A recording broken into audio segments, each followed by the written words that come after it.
Hi, welcome to another exciting episode of the Andre The Beast Crayton Show. Another exciting show, another exciting guest. Today on the show, we have Miss Hazel Ortega on the show, and she's going to talk to us about her best-selling book, Bounce Checks, Private Jets, and more importantly, her quest to show that through all things that happen to you, no matter what the circumstances is, check this out. No matter what the circumstances is, you can change your direction. Hazel, welcome to the show, baby girl. Thank you. I'm happy to be here.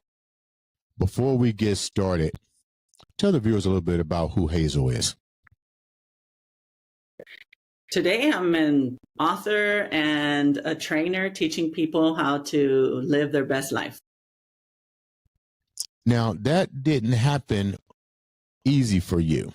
We talked a little bit before the show. You dealt with parents that were in and out of the system at a very young age. What was that like for you? And did your life start in California? Because you're in California. Is that where you was brought up, born and raised? Tell me a little bit about how this incarceration and how this stuff affected you growing up. I was born to teenage parents. By the time I was born, my parents were already separated, and they're both immigrants from Mexico. We grew up in downtown Los Angeles in the poorest neighborhood on welfare, and my dad became a drug addict. He became a heroin addict, and the cycle of coming in and out of jail began as early as I can remember. And in the end, my dad never remarried, didn't have any more children. His whole entire life was about seeking, getting high. And he ended up dying at 63 years old from complications related to extreme drug use. And he was absent. So because he was absent, it impacted me in many ways. My mom married and divorced many times, and we were in poverty. My mom had children with different men. She had 7 children with different men. And for most of that time, she was a single mom. So it was really tough for her to take care of us. And she was stressed out a lot because of being alone and having the problems in her relationships. And so that made me feel like I was not enough. I don't understand adult relationships. So when she ended a relationship, it felt like I was the one that was being left. Like I'm not good enough for somebody to stay. And so these are the things that happened when I saw my mom with her husbands or boyfriends when she would break up with them. And as an adult, it manifests itself in that I believe that people can love me, but they can also leave me. And so for that reason, you don't give all of your heart to something, to a partner, to a career, to life. And that's what I had to overcome. Wow. Let's go back a minute. I'm sorry about the loss of your father and the situation. What's the situation like with your mom now? Is your mom still with us? No, my mom was, she died of a heart attack a few years ago, and she was incarcerated for 12 years. She was released without any vocational retraining. My mom hadn't worked in she actually had never saw my mom work. And she went to prison and she served a 12-year sentence for killing her boyfriend. This happened when I was 22 years old. And I ended up raising her last 2 kids that she had, who were 4 and 6 years old when they came to live with me. Mm-hmm. And I had a 2-year-old. So all of a sudden I had a 2, a 4, and a 6. And a husband at home. So I had 4 kids at home. Wow. And I was, it was tough.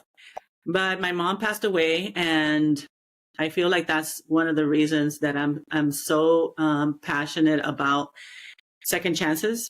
I believe that if we give people the tools that they can thrive in life, in spite of what they just experienced being in prison. My mom didn't have that opportunity. She came out of prison, didn't know how to get back into society, and so was non-existent. And so she had a heart attack 2 years after coming out of prison. for not taking her medicine. Really, there was no other reason why that had to happen. Let's go back a little bit, and I know this is impactful for you because these losses are just recent, and they're your parents. But let's go back a little bit. With so much dysfunction going on, who was there for you? I mean, you guys came from Mexico to the United States. Did your family come here for opportunities for you guys, and then got caught up in the U.S. dream? But the dreams kind of filtered to drugs. I mean, what was, when you had the ability to talk to your parents, did they come over here to start a new life for you? Both my parents came here as children. So my mom was 9 years old and Wow. my dad was a teenager. So with them being here, who helped you through all this? Once they start falling to the wayside with addiction and what appeared to be no role models for themselves, who helped you to navigate? That's a very good question. My mom was a very constant. She was a stay-at-home mom. She was collecting welfare and food stamps. So she was home and she took good care of us. Right. She was overly strict, actually, because the neighborhood was so dangerous. We also grew up during the time where the gangs ruled the streets, and it was really deadly. My best friends were being killed. By the time I was 12, my first best friend was killed. And then many people in the gangs, my friends, were also injured, killed, went to jail, all of that cycle. My cousin was killed in a drive-by shooting. Another cousin of mine was killed by the police department because he was a gang member and looked like he had just robbed a liquor store that was reported, and it wasn't him. Wow. So all of these things were happening. Who was there for me? I'll tell you that my mom was there for me. And then the neighbors, we lived in a 60-unit apartment building. Right. And my aunt lived across the way. I had another aunt down the hall, and friends. Like we became really close to our neighbors. 60 units, 1 bedroom, 1 bathroom, 7 people minimum in these apartments. And, you become each other's support system. Right. Then I say I had teachers at school, and I really admire teachers because they make such a difference. And I've had teachers that noticed things about me, like that I should be a student council president, that I should be in plays and in art and act.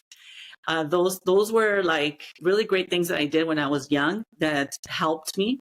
Right. And I feel like today I have a lot of gratitude towards the teachers.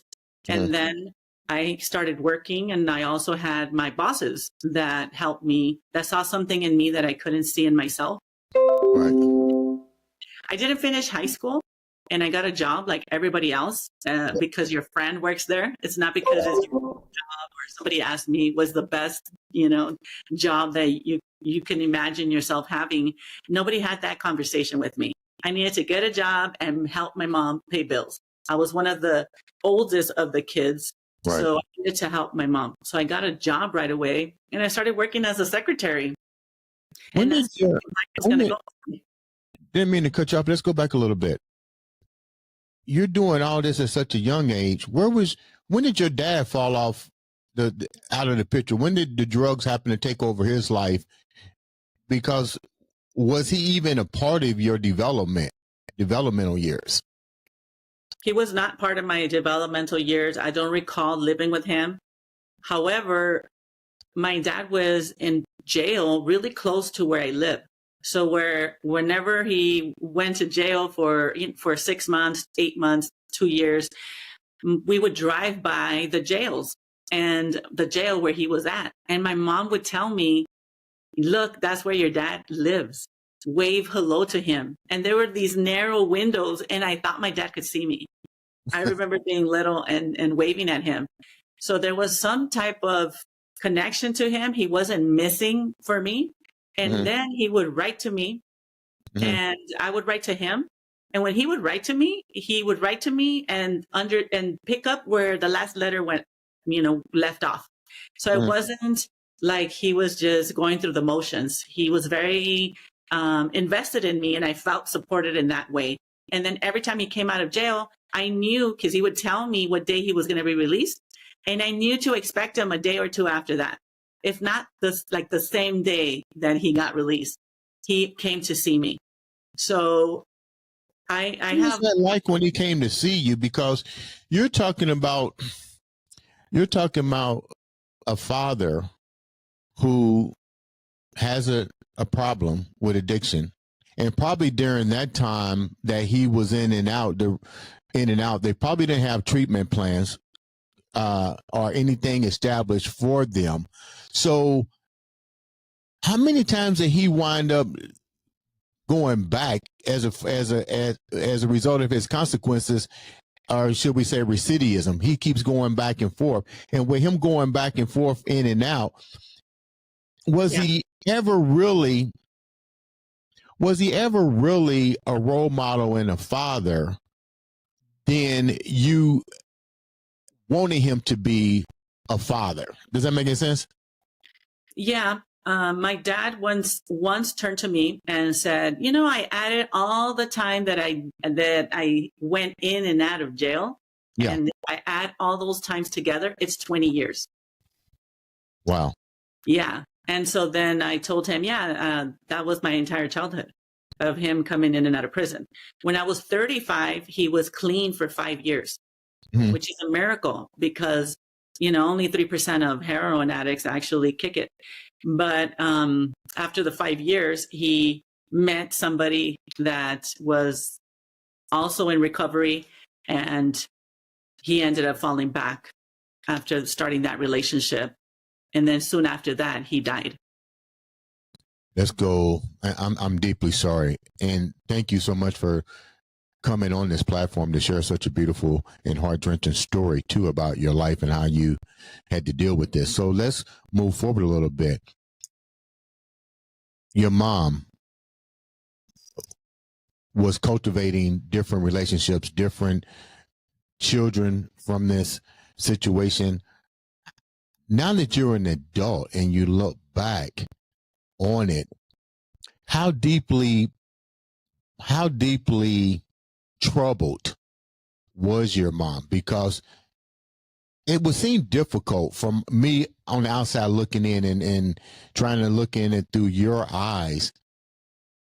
She's your last line of defense for growing into adulthood and a woman, but you're seeing multiple dysfunctional men coming in and out of the house. I mean, did your mom even think about what that might be doing to you and the other kids that she's bringing into this situation? No, because when you grow up in poverty, you're in survival mode. You're not thinking about the future. You're thinking about today, and today is about paying the bills and feeding yourself and your children, keeping the lights on. So that's what was her primary focus. And so she thought that she could protect us from any wrongdoing by her husbands. And, a couple of her husbands did molest my sisters. And she, as much as she thought she could protect us, she really, she didn't. What happened when your mom was confronted with this information from your sisters? And did any of these men try to make advances to you? Because when you mention survival mode, we're going to get with this in a minute. I would think when you're that deep, even though this harm is being perpetrated on your daughters, you kind of like maybe outweigh the balances. Hey, he's a man in the house. I live in a bad neighborhood. He's working. Did your mom even address it? She was like, okay, we got to make the best out of it. Excuse me. She was making the best out of it. She did not address it. And that caused a lot of distress to my sister. Mm-hmm. Excuse me. You're fine. And I asked my mom as an adult, why didn't she do anything when my sister told her that her husband was molesting her? So your mom being in survival mode probably made her not even want to address the fact that her, at the time, male companions were doing inappropriate things with your sister? And then there's a two-part question: were any of these things placed upon you? And how did you bring this to your mom, and about what age was it that you brought it to her? Because clearly, if it was during a younger period of your life, she wasn't trying to hear that if she's in survival mode. Does that make any sense? Yeah. So my sister came to my mom when she was maybe 5 years old to tell her that her husband was being inappropriate with her. And my mom didn't tell her husband anything, didn't address it with him, just told my sister, well, stay away from him. And so my sister tried her best to avoid him. And as an adult, my sister has a lot of issues. She's an alcoholic. And when she drinks, she's very upset about it. She brings it up a lot. Then my mom never did anything about it, didn't protect her. I spoke to my mom from prison. I was about 40 years old, and which was like not that long ago. And I asked her, this when she was alive, right? I asked her why she didn't do anything when my sister told her that her husband was molesting her. And she said, I thought that I could protect her. If I did anything, who was going to pay the bills if I kicked him out? The lights, everything. I couldn't stay home with you and take care of you if he was gone. And so she said, I really tried my best to, make sure that he was never alone with her. But you know what? That's really, I hope the people are really listening to this, because this goes deep. Yeah. It shows you the level. Yeah, it shows you the level that people in this world have to deal with when you have to choose inappropriate behavior and endangering your children's life over survival to keep lights on, food on the table, and I guess worry about the consequences later of your actions. But my next question, you being a little bit older than them, none of these men ever tried anything with you? And did your sisters and your siblings come to you for protection because your mom wasn't doing it? And then another part of this question, I know I'm asking a lot of questions. My mind is blown away. Your dad was in prison, so there's nothing he could have done about it either. No, there was nothing. And nothing happened to me, thank God. One time an uncle tried to make a move, an inappropriate move. And I quickly uncle, wait a minute. You said an uncle? Yep. Your mother's brother? No, my mother's sister's husband. Oh, okay. Yeah. So my mom was molested herself, and she was always talking to us about protecting ourselves from inappropriate touching. And so when that happened to me, I knew immediately that he's not supposed to be doing that. And so I quickly stopped it, and it never happened again. One time he tried it, and I stopped him in his tracks. So what now, we tell parents, I became a psychologist, and we tell parents they need to talk up to their kids about this, because usually they get molested by family members, and it's during opportunity where the parents are not there. So your kids have to know that nobody should be touching them. And so that happened for me. I was already an older kid when that happened, but my sister was too little. I don't know if that my mom had that conversation with her at that time. Did your sister come to you for help when she was little, when this was happening? No. Does she have any resentment? Because a lot of times if it happened to them and you're in the household, they might be like, well, why didn't this happen to you? And the blame, it's like trying to find someone else to either relate to what happened to them or be pissed off because it didn't happen to you. Did your sister get mad because it didn't happen to you? Or the level of things that happened to her wasn't as equally, what some people might say, equally balanced? She never told me anything about having resentment that it didn't happen to anybody else. That's not something that she shares. She is just very impacted by the fact that, your mother is supposed to protect you, And if Mhm. that doesn't happen, then it occurs to her like even the world is not safe for her. And it manifests itself in her alcoholism, and she won't stop. And she won't go to therapy either because she doesn't want to relive that Yeah. experience. So now we're going to talk about something that's even more impactful, because this leads up to a little bit stronger part of your story, that you're talking about the effects of going into prison and coming out of prison. So your mom wound up going to prison for killing her boyfriend, correct? Or her husband? Which one was it? It was a boyfriend. Boyfriend. Was it a result of domestic stuff? She was being abused, maybe? I mean, without getting too deep, what do you know that led up to the situations when I'm asking? Yes, absolutely. She was pregnant by her 7th child, and he was threatening her, and she thought he was going to hit her, so she defended herself. You would think she got kids, and I get it. You know, you a mother's instinct is to stay there with her kids. But what I can't understand, how do you stay on the lam for 5 years as a fugitive, and you still got kids? Like, it seemed like to me the FBI, they'll be monitoring your phones. I mean, I don't help me walk me through that, because I have no idea how she did this. Yeah, they did monitor our phones. They raided our house in the middle of the night several times. They followed us. They showed up to our parties. They thought that she was among us, and that was not the case. She wasn't with us, and so they didn't find her that way. Eventually, my sister turned her in.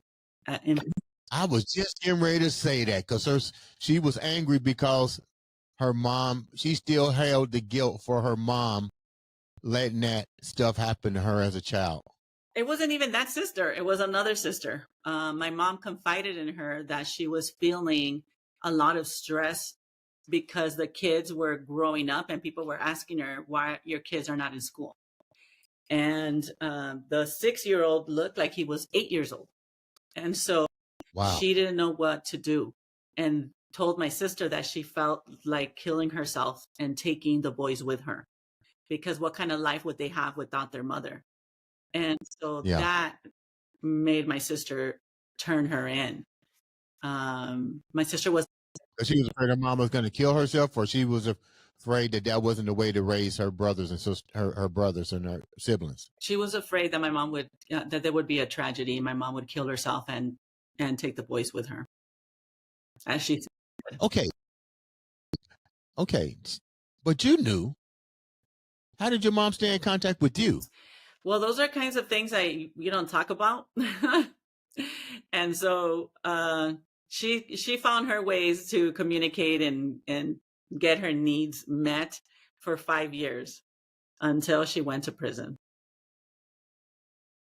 And she left with a 1-year-old, and she was pregnant. She's a survivor. Wow. I know you can ready to do a movie deal. I want to be a part of it. I want to be a part of that, just to know the behind the scenes where Yeah. And imagine this. You guys had to be held to secret for 5 years. I mean, who was the voice of reason to your mom? You're like, hey, eventually you're gonna have to face up with what's going on. Now I know you're throwing parties. Everybody has to know in your circle. Everybody knew. My mom was on television. There's a show like America's Most Wanted, but it's in Spanish channels called Placas. And basically they put any fugitives on there with a reward. So all our community knew about it. Our family knew. Her voice of reason, was herself. People know, she was on her own, and she would live in certain communities and make friends, and she changed her appearance, changed the boys, and she survived.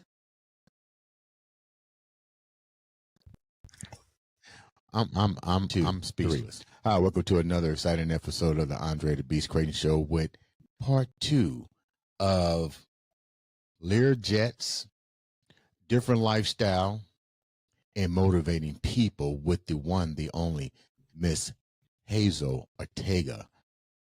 Welcome back to part two of your truly outstanding journey from I call it almost a Cinderella story. You know, when you follow your career all over social media and reading your book and you just find it hard to believe that out of all of this,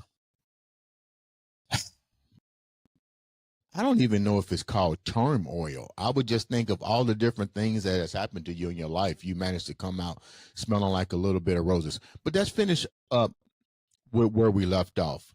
Your mother. Your mother was a fugitive from justice. She had killed her boyfriend, domestic violence, on the run. You basically are trying to keep the family together. How did all that? What wound up happening with your mom? I know your sister. I don't even want to use the word betrayal. Let me use this word. She was coerced by therapy to make a decision instead of really analyzing the big picture. Did she come to you with what her therapist has said, and did you guys talk about it, or did she already had turned her in, and then she decided to confide in you that she was the one that did it? My sister was in therapy while my mom was a fugitive, and she told the therapist that my mom shared her feelings of wanting to commit suicide and take my brothers with her. The therapist is a mandated reporter whenever children are involved, and she reported it to the police. Police came and spoke to my sister and convinced her to let them know where my mom was. I didn't know. She didn't come to me. She told me 7 years later about that. And I feel for her because I wouldn't want to be the person that did that, because she has to live with that. And I forgive her. Not that it's my place, but I'm not angry with her, and I forgive her, and I understand. It is a situation that nobody knows what to do. There's no way to judge people for mistakes maybe that they made or decisions that they made that you would have done something different. Mm-hmm. Everybody deals with it in a different way. And she had influences in her life that led her down that way. But I definitely did not have a conversation with her about it. I don't know that that's the route that I would have taken. How was your mom captured? My sister went to the location where my mom was staying and the general vicinity, because nobody really knew where she was staying exactly. Right. But we knew what city, and she would call from different areas and ask for rides and things like that. So we knew more or less where she was. And so she told the police more or less where she was within like a block or two. And they had surveillance, and she told them what she looked like currently. Man, that sounds crazy. But now that you look, your mom had to eventually find out what happened, you know, who told on her, because it's called the discovery paperwork. Did she find out did your mom find out who told on her, who set her up? Because to me, it seemed like when she got arrested and she got brought back up in front of the judge and stuff, that they had to basically show discovery. Now, how she was captured, the names of the people that was involved in it. Did she share any of that with you when you finally saw your mother? Well, no, my mom didn't know, and none of us knew. We wanted to know, but because it was her own daughter, the attorneys decided to not share that information.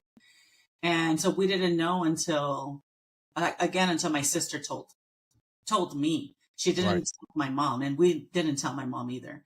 However, I'll tell you that when my mom was caught, she was asked how did she feel, and she told the police that she was relieved.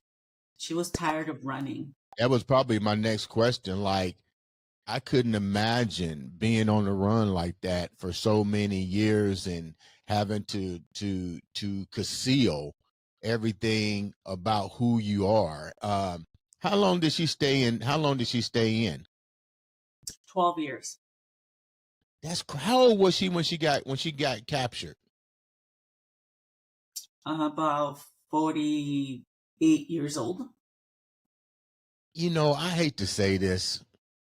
That's almost crazy. I mean, you you didn't murder someone. You was protecting your life. And I think maybe you can answer this better than I can. I get it that she's pregnant. I get that, you know, once a child is born, it's a whole different ball game when it comes to a mother and her child. You don't want to be separated. But when you sit back and you look at everything that had happened, it might have been better off with her just going on in and seeing what the charges would have wind up being in the long run. You know, felony manslaughter or reckless homicide. You know, anything outside of murder would have kept her sentence served or maybe probation or something. I know we can't look back on what should have, could have had happened, but let's move forward with the simple fact that she goes and gets captured, serves her time. She gets out at, let's get real, not the most pleasant age to leave prison and to leave with what? I mean, what does she leave with? Yeah, nothing but bad habits, new tricks. My mom left prison a different person. But what I'll tell you with her state of mind and maybe what I know now about psychology, my mom was surrounded by people that were going to jail. My dad was in jail for 20 years, in and out of prison. And so her brother went to jail, the third strike law. Her brother went to jail, served 21 years for stealing a van. So being incarcerated was a real possibility for her, even though she knew that she had, she defended herself. And that's the situation that occurred in the death of her boyfriend. But she was scared of going to jail. It was a real possibility for her and a real fear. So Latinos and not having, money to represent yourself, like, she didn't feel safe to turn herself in. How do you feel about the legal system? This is a two-part question.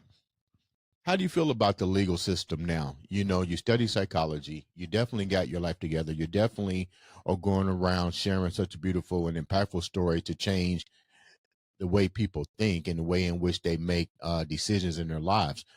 But two-part question here. How do you feel about the system now? Because your mom left out a different person. She left out a prison at a very older age, so to speak. And what do you do with somebody that's in their 60s and 70s that's been incarcerated that only knew the penal system? You give them what, $50, $100, and like the movie Wall Street, where Michael Douglas got out of prison, they gave him an old cell phone and a couple of dollars, and it's like, okay, what do you do now? You know, it's not like they got skill sets in the institution.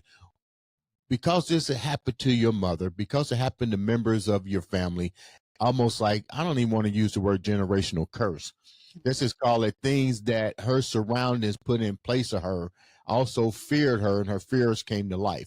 How do you look at the penal system? How do you look at what happened to your mom getting out at an older age? How did she manage to fend for herself? Who was there for her? Because the bottom line is, who's going to trust you now? Because the media, the things that you told people to survive, they're not going to understand none of that. Yeah. When my mom was released, she was 62 years old and she was deported to Mexico. And she never became a legal citizen because when she came here to the United States, she was 9 years old, brought by her parents. And so my mom was able to start a life here, get social security number, get driver's license, ID, insurance, collect welfare, have children, have a full life, cross the border without having a birth certificate or a passport. It was really easy to create a life here. And then laws started to change after 2001, after September 11th, where they require passports at the border. And then my mom got flagged. And so when she was, done with her prison time, they deported her. Actually, they put her in a detention camp, the kind that's going on right now, where they put the immigrants that are rounded up, the undocumented immigrants. They're there while they're waiting for an immigration judge to decide whether they can stay in the United States or be deported. My mom went to this detention in Arizona, detention camp, and she said she was waiting for her hearing to tell the judge, I've been in the United States since I was 9 years old. I've been to Mexico twice in my life after that. I don't have family there. And my children, my grandchildren, my life is in the United States. Give me a chance to stay. Well, that hearing, you never know when it's going to be. It could be in 2 months. It could be in 2 years. And in the meantime, she's already released and done her time, but then now she's in this other detention. And it's worse than prison. This detention area where she's being held is worse than prison, where she was actually serving her time. So all these people that are here undocumented, which is a whole nother topic, but I'll tell you that they're criminal in the sense of something administratively. They don't have a piece of paper. My mom, was there and held there. And it was so horrible that she actually requested to be deported. And she foregoed her right to have a hearing before the judge. And that would have changed a lot of things for her if she had stayed here in the U.S. However, the conditions of where she was staying was that bad that she requested to be deported. What do you mean, like they were bad? Did she share with you the conditions? Because I think a lot of people, unless you walk in somebody's shoes, you don't know what it's really like. I mean, we see Hollywood images of, I think the first time I even saw anything remotely that was when I saw Scarface, and they were in the detention thing. But you're telling me it's far worse. What were some of the things that she had to endure that was different than being in prison? So in prison, you get categorized, right, by danger, right? So if you're high security, like they need to watch you because you're level 1, level 2, level 3, mental illness and things like that. And in the camps, everybody is all together. They're not assessed for that. They're all together, And so another thing, they are bigger spaces, more together. In my mom's prison cell, she had 8 people. And in the detention center, you have 50 people in an open area. Yes. And it's very, very cold.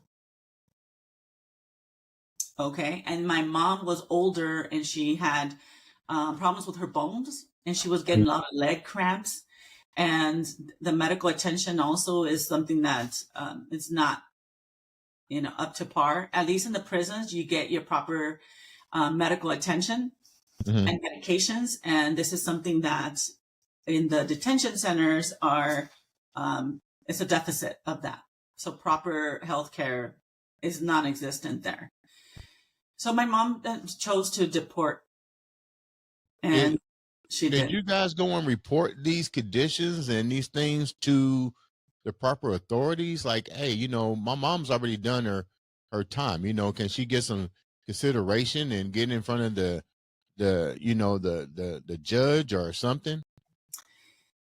We did many times. But that's just how there's so many people just like her. They're not going to expedite her case. There was no extraordinary reason. Everybody else was going through what she was going through. When she winds up getting deported, she hasn't been to Mexico but twice. She's 60-something years old. No family. And people need to understand this. This isn't a younger person going to another country. This is a mature older woman with no family at all. When she got deported, what was the first thing that she did? Did she contact you? Did she contact, who did she reach out to? You just ain't gonna get off the bus and go, what do I do now? At the crossroads, here you go. Yeah, she was given a plastic bag with a sandwich and 2 bottles of water. And that was it. She called her brother and managed to get help from him. And then he called us. And then we all went to Mexico, to the border here, the southern border of California and Mexico, which is Tijuana. And we gathered there with her and we rented a hotel. Now, where was her brother living at? Was he already in Mexico or was he still in the States? Her brother worked here in the States and went back and forth to Mexico on the weekends. Mm-hmm. So he worked here for Monday to Thursday, and on Thursday night to Monday morning, he was in Tijuana. My mom and her brother didn't get along. So she couldn't They didn't get along. Why they didn't get along? I mean, they're both around the same age, and I think you would at least get along now. What do you got to argue about? Your life is short now. They were like 2 15-year-olds. Like they didn't know how to deal with each other. They had a lot of anger, a lot of hurt from the past. My uncle was very judgmental. My mom was very sensitive. And I heard them argue one time in the car over something that happened 50 years ago. Wow. Yeah, my mom got out of prison like very childish, very manipulative. And my uncle didn't let her get away with it. And he would call her out on it. And so for an example, I went to rent her a house and it was really nice. And she said she didn't like the neighborhood. She said she didn't like something else. And then I went to see another house and and she just was never happy with anything that I presented her. And my uncle turned to her and told her, you're ungrateful.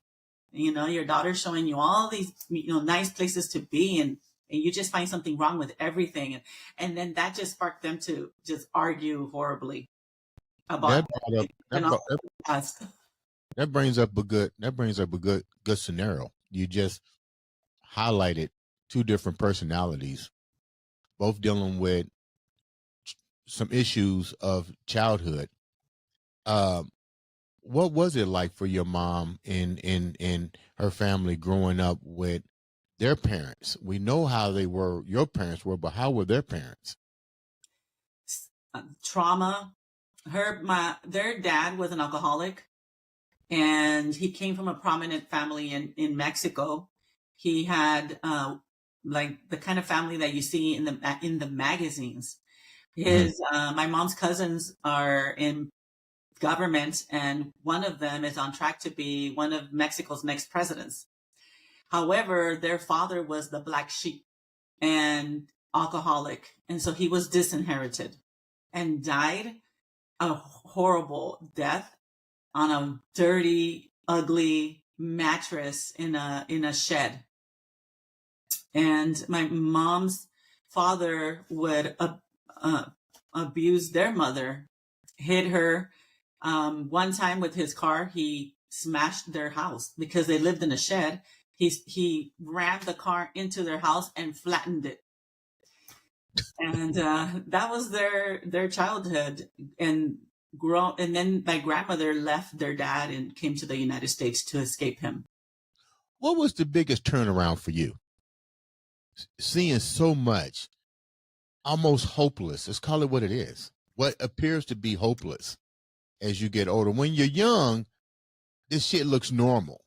You either say this is normal, but then as we start to evolve, we realize, you know what, this shit ain't normal. You know what I mean? I'm looking at other people, this shit ain't normal. When did you decide? What was the shift for you? And about what age was that? I would say about 26 years old is when I changed my environment. I started working at a prestigious law office as a secretary, and I met a Latino professional. And I thought all Latinos lived the way we live. And I met a Mexican attorney, and he only had one kid. And I asked him, baffled, why do you just have one kid? You have money. You know, Mexicans have a lot of kids, and I'm going to have a lot of kids. And then he said, no, you don't have to have a lot of kids because you're Mexican. He said, I wanted to have a child, not populate the world. And that made me realize I don't have to have a lot of kids either. And I only had one child myself. But initially, I thought I was going to have, at least 5 kids, just, like every other Mexican family. It's so funny that you said it. I'm a tap on this real quick. This must be deeply, deeply rooted, because we see that in not only the Latino community, the Mexican community, but we also see it in the Black families as well. And I kind of know why this is, but I don't want to give my viewpoint on it. But why do you think that this is so ingrained culturally that our cultures feel like they need to have all these kids and forget that it can also come with some headaches, some major responsibilities? You know what I mean? Like, what's your take on that? My take is that we want to be like everybody else. And Okay. that's your surroundings. Everybody has a lot of kids. It's normal. And you're the abnormal one if you only have one. For me, everybody around me would tell me that my daughter was lonely and I should have more kids, and what's wrong. And there's no studies that show that one child has any detrimental impact by not having a sibling. As a matter of fact, my daughter had a way better life because she had no other siblings. She had less to compete with. Our brain wants to fit in with our environment. That's the biggest danger that we have, is because if you are poor, you stay poor. 60% of people grow up in poverty, stay in poverty. And 76% of people do as their parents do. So that's a lot of pressure. You to break out, it's really hard to break out. When you decided to break out, how was you looked at upon your family? I'm going to use an example, use myself as an example when I'm talking about. One of my friends, Victor Edwards, went to high school with him, went to elementary school with him. This was down in the South. And it wasn't until a couple months ago, no, it was last year, that, he called me out of the blue. His daughter follows us on social media. And he says, hey, I know that guy. I went to school with that guy.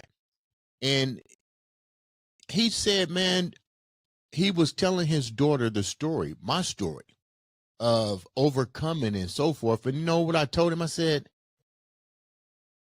I never thought about my own life. I only knew that I had to do things that were different to not put myself in the same situations, like you said, that I see happening before me. I knew that there had to be something better. Now, moving forward to my question with you, my dad asked me a question. He was talking about my different siblings and their personalities. I said, Dad, it's the environment in which they came up. You have multiple children by multiple women. You're going to be raised differently. What you project as everybody should get along is not the norm, because you're dealing with multiple personalities, multiple environments, and it just don't work like that. When you decided to see life for what it really was, how did your family look at you now? Because you didn't follow that same yellow brick road. You decided to make a detour somewhere. Yeah, I can't tell you that I did a conscious decision about it. That's the thing that people get it wrong. People look at my story and think, if I did it, everybody can do it. And in reality, I had a certain set of circumstances. I got exposed to other things that my family didn't. The rest of my sisters didn't. And they didn't have that. I got an aha moment, like when I saw that Mexican man tell me that I don't have to have many children. That Mhm. was like, oh, what? I had the conversation with him, not my sister. And he was a mentor to me, a pushy angel. He saw something in me that I couldn't see for myself. And Mhm. he became very interested in me getting an education. I actually got very lucky to have exposure to somebody that cared about Latinos getting an education, right? And so that is an exposure that my rest of my family didn't have. Mhm. So I listened, right? Remember, I told you my mom told me pay attention to people's opinions based on who they are. And, Mhm. where do the opinions come from? And so I saw this person as a successful person who was giving me good advice, and I followed it. Mhm. Okay. So my family, how did they take it? They get confronted by it, right? And at first, they would tell me to stop acting white. My mother told me to stop being ridiculous and stop going to college and stay home and take care of my kids and my husband. Like, why are you doing that? Like, you're not going to be professional. You're ridiculous. Your job is to stay home and take care of your kids and your husband. Mhm. Yeah. And so it was very confronting to everybody. But I just didn't stop. I wanted to complete what I started. And so at every time that I completed what I started, I thought I was going to stop there, but then I felt so much more capable Mhm. and life kept getting better and I Mhm. kept feeling smarter and having clarity around like, if I change my behavior, good things can happen. Before life just happened to me and I was a victim of life. What And about your husband? Was he supportive? I mean, because you're talking with a cultural issue here that's looking at the glass half full and no way to really fill it without it overspilling. What was his belief with you guys' culture and you wanting to not follow the yellow brick road, but to look at a different way of life? I was very lucky to choose somebody who didn't get in my way, right? Mm. Like he doesn't have to like what I like and he doesn't have to go to school himself. However, just don't get in my way of what I have to do. Hmm. And he was supportive and he took care of the kids. And so that was very helpful to me. We ended up getting a divorce because I was at school so much that we grew apart. And actually, if couples don't grow together, that could be detrimental to the relationship. And that's what happened to us. We couldn't relate to each other anymore Hmm. after I graduated from higher education.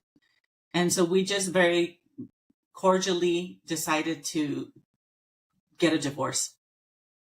It's so funny that you said that. I was going to write a post about that very same topic. Like, you have to be the way to a man and a woman's success is actually who you marry. Hmm. They can either you can either and then some people actually like yourself, you was moving faster than your mate. Now he might have been on injured reserve. He could have caught up, but he didn't catch up. And you kind of realize that. Was it hard because you come from family structure? So was it hard for you to separate from the your marriage? Because I don't want people to think that you was just like, oh, blah blah blah. You're not your culture isn't like that. You had to have a bond. So was that difficult for you for you guys to separate like that?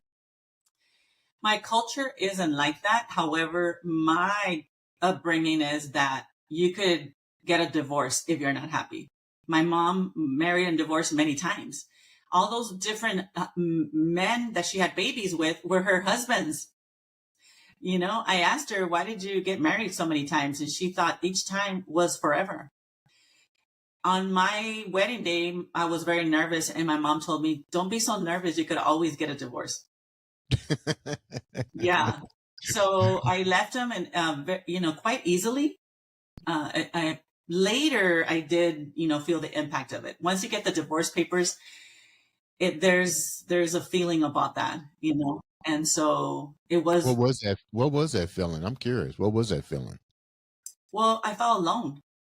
When you're married, you have the strength of two, and where there's two, it's exponential. You can be very successful with the right partner. You feel support.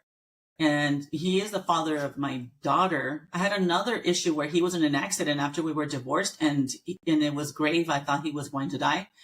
And I also again felt I was going to be alone raising my daughter without a father. And I realized how valuable he is as a person. Before, I didn't value men because I saw my mom raise children without a man. So I thought that they weren't needed.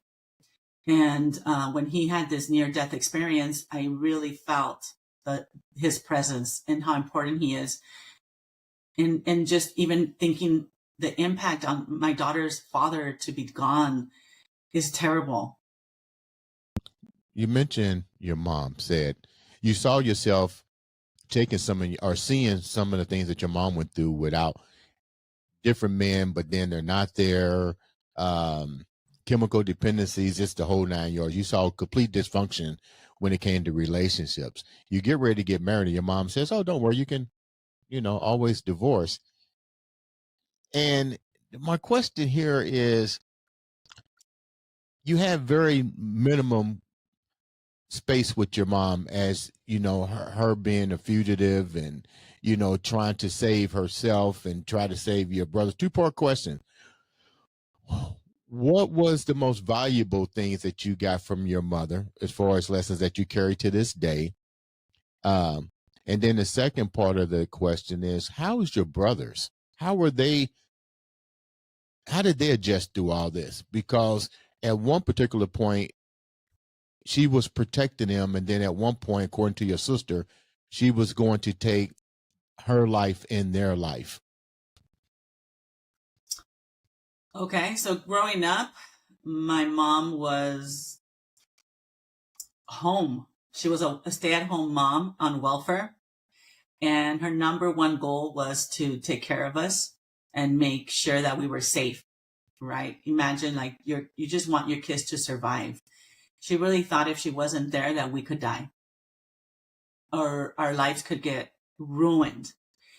So she was home, and that support, like having a constant, presence, love, that is one of the biggest things. I felt very loved. And my mom would read a lot of psychology books. And so she was like programming us to feel valuable, things that she didn't have for herself, things that she wished that her mother would have told her, like how to value yourself. My mom would say, never let a man touch not even one hair on your head. You are too valuable. Somebody to touch you in a way that's going to hurt you. You're too valuable. So all of us grew up, all my mom's 5 daughters, we are all the bosses wherever we go. Either if we have a job, we become the manager at that job. And we are all like the strong personalities in our relationships as well. So we're like the boss in our relationships also. Yeah. And so we grew up with this strong personalities, and men, don't mess around with us, we don't get hit. We don't get abused. They better watch out, But isn't that kind of like, I'm trying to use the right words here, so bear with me. I get that. I get me. I have 2 daughters. I get it. You value.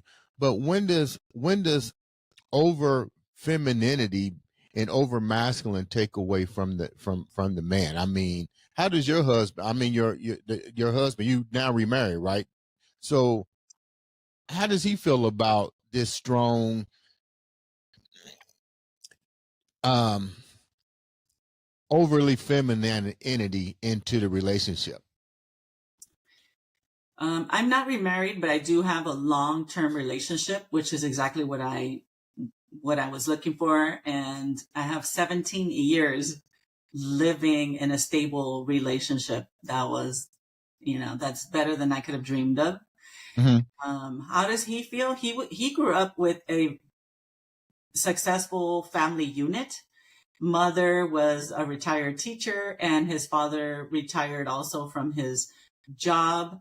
And they've been together for 45 years. Mm-hmm. And a really good family structure and an example.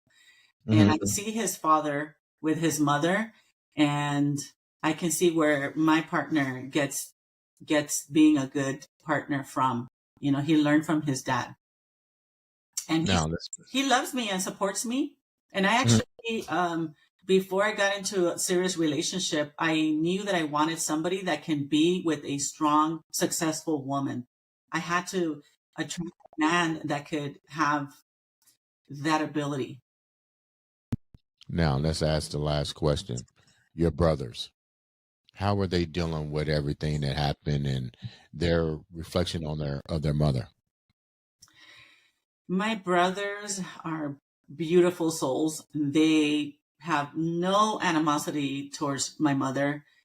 My mother killed their father, and they've never once spoken ill of her. No regrets. Honestly, like not even an opinion. Like their only job is to love her. How's your mom now? Is she still with us? Is your mom still with us today? No, my mother was deported from prison, and when she left prison, she had a bag full of prescriptions, medicine, and she didn't know how to take care of herself when she got out. She stopped taking the medicine. Instead of buying the medicine with the money we sent her, she would spend the money doing other things. And within 2 years, she had a heart attack and died. She was actually found in a trash can in an alley in Mexico. I'm sorry to hear that. Very sorry. Yeah. And so that's why I'm doing work, that I do, because I think if my mom, everybody, if you know better, you do better. Yeah. I got lucky to be in the right environment around people that were doing other things in different ways than what I saw in my environment back home in my community. So I started going back to school. I started investing. I started changing friends and reading books and learning a lot. And so that made me have different opportunities. And so I have a nonprofit. I speak in prisons. I share my book in the prisons. I'm a keynote speaker, and the only person asked to return to San Quentin to be a speaker to that community. And I want people that are formerly incarcerated to learn something while you're in there, take the opportunity, and then come out and do better. And you can do better. Right now, I have a play about my life. It was written, and it's coming to LA next month. I'm really excited about that. Congratulations on that. Thank you. And we're giving away 1,000 tickets to formerly incarcerated and their family to come and see on stage how you can break free from your mental prison. What's the name of the play? What's the name of it? It's named Liberándome, which is a Spanish word, which is freedom. And is this a story about you overcoming? Is it more impactful? Is it a story based on your mother? It's a story about me. However, it's a very strong presence. My mother is a character in the play. So people can see that my mother killed her boyfriend, became a fugitive, and went to prison.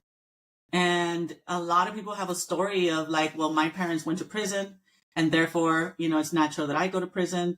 It's natural that I'm in poverty. It's natural that I have a life that doesn't work. They use their parents or their upbringing as an excuse. And so they get to see how bad my story is. I mean, there's no dry eye in the audience, and they get to feel it And then we have a documentary about it. And at the end, everybody feels like, wow, I can do anything, because if Hazel was able to overcome her childhood trauma, I can do anything. And so they come out very inspired, and no more excuses.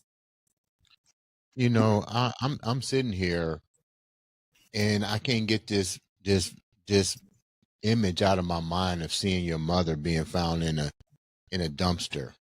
You know, nobody should ever have to be in that situation with their last days on this planet.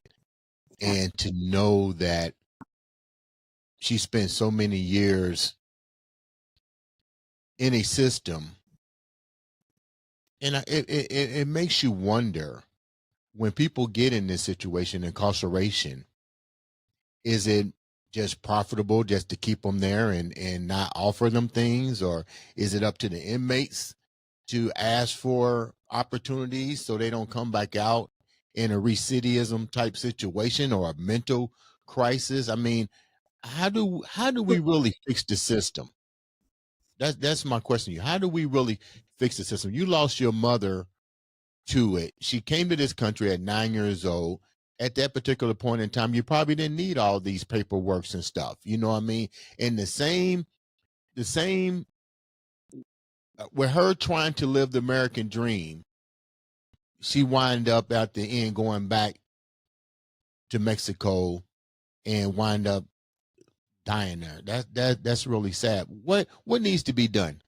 I know you're speaking, you're doing plays, but outside of that, let's be candid. You've lived this shit. What needs to be done? Yeah, we need to teach the right education to kids. Teach them how to create a vision in spite of your current situation. Teach them accountability. There's meditation, positive self-talk. Right now, I also have a curriculum for children, for the poorest children in the world. And we teach them to think of a future that's better than their current circumstances. And we launched in Uganda, right, in Africa, and throughout Latin America in the poorest communities. And then here, I launched it in Los Angeles Unified School District. The program is called Little Alchemists. And basically, though, my big vision is to end mass incarceration. So at the current level, with the incarcerated, they need, proper preparation for when they come out, right? Because they come out and they're not at base level, right? They're below base level. So where they can get jobs, and then they leave the job because somebody told them something that they didn't like. They don't know how to stay, right? And so they're so impacted. They need a different kind of training. The prison system, some of the prisons do have training, which is fantastic. However, the police that are patrolling them and watching them also at the same time squish their self-esteem, right? And so they treat them very badly. And then if you feel like you're lower than dirt, you're below baseline, then why the training won't work? Your training is like putting you're putting like really good stuff on top of shit. But you're talking about taking away. Let's get real. I mean, you brought this up. Prisons are corporations now. They can care less. They're about prison reform. It's about major companies that can contract prisoners to work at a cheaper cost and turn around and sell goods, products, and services to you, the consumer. So it's easy to shift the way of thinking.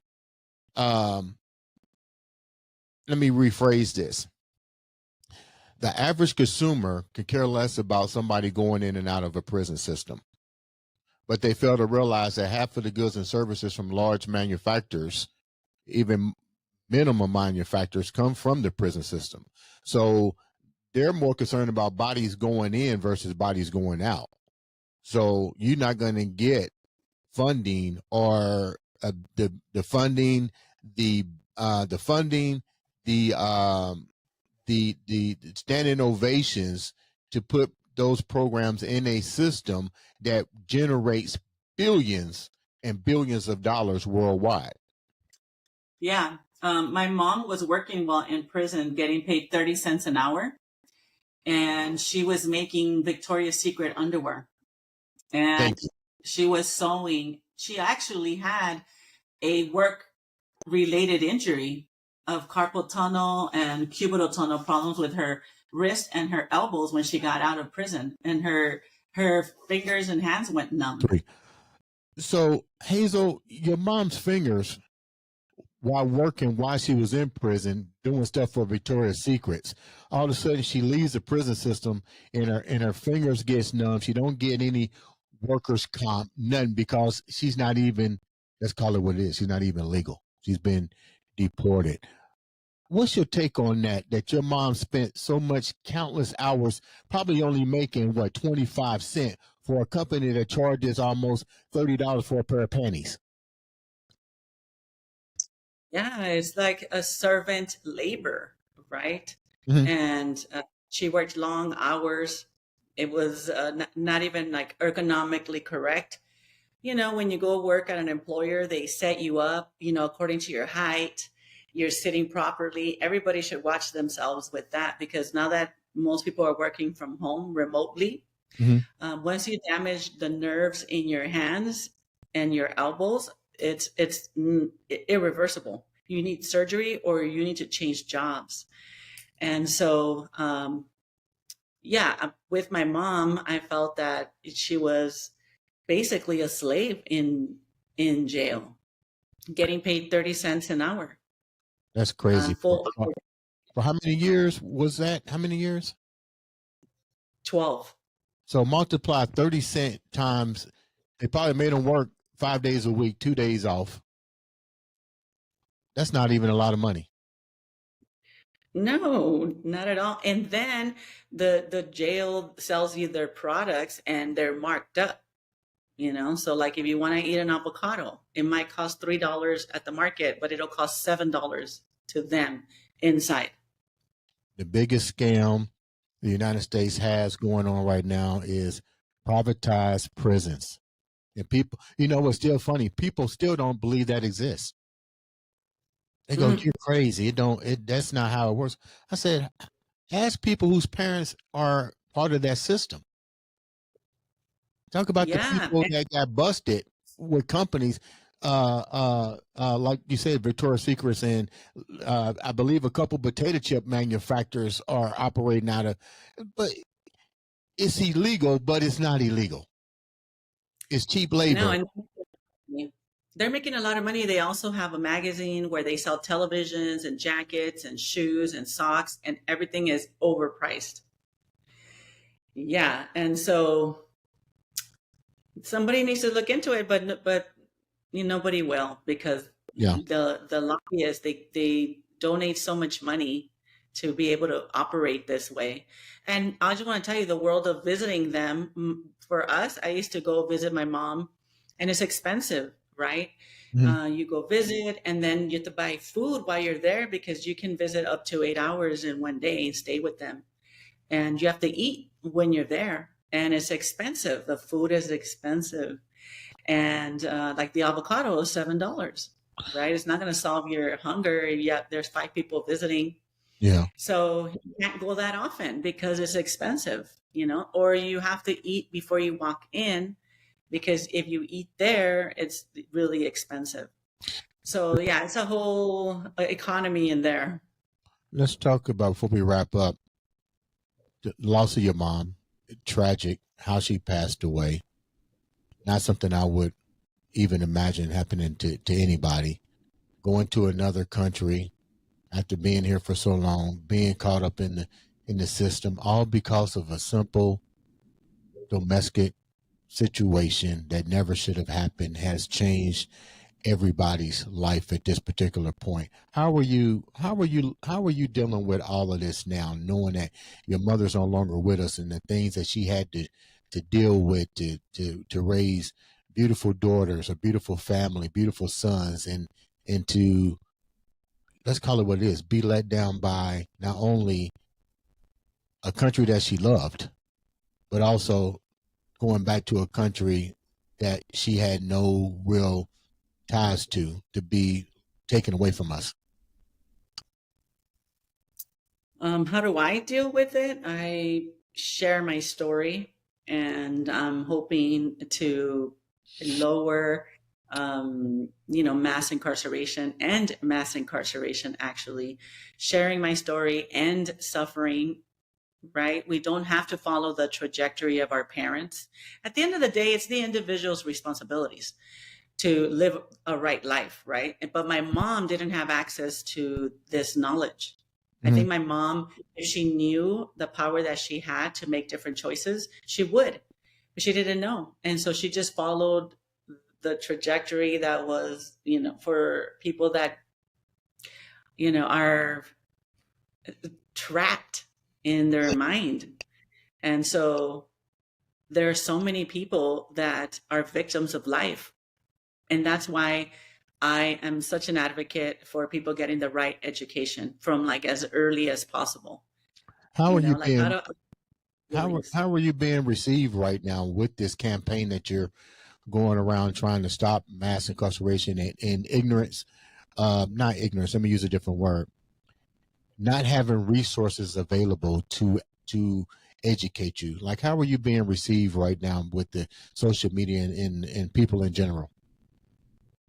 They love it. They share it. They invite me. I went to San Quentin. They made my book club #1 read book, and I was requested to return to San Quentin. So this is good. They want this information. They want to give tools for sure.